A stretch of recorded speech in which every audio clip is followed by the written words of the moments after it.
Maharashtra Board 10th Geometry lesson number 3 circle passing through 1 2 3 point circle passing through 1 2 or 3 point number 1 condition through 1 point infinite circle pass through 1 point यहाँ पे देखेंगे circle with center A circle with center B and circle with center C passing through the point P so infinite circle pass through a single point infinite circle pass through 1 point second condition through 2 point infinite circle pass through 2 points यहाँ पे condition देखते हैं यहाँ पे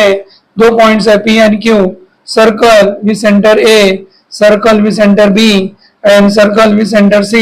passing through the points P and Q therefore infinite circle pass through 2 points third condition through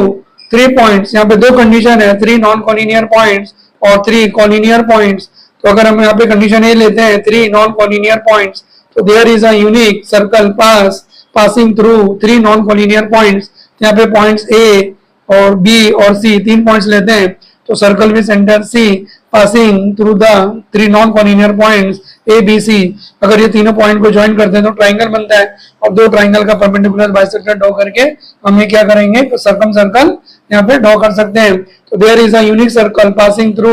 3 non collinear points 3 collinear points तो अगर यहाँ पे 3 पॉइंट्स ले लेते हैं P Q R तो no circle pass through 3 collinear points तो अगर 3 कॉलिनियर पॉइंट्स है तो तीनों पॉइंट से कोई भी सर्कल पास नहीं होता है लेकिन 2 पॉइंट से इनफाइनाइट सर्कल क्या होते हैं पास होते हैं infinite circle pass through 2 points infinite circle pass through 1 point infinite circle pass through 2 points and there is a unique circle passing through 3 non collinear points no circle pass through 3 collinear points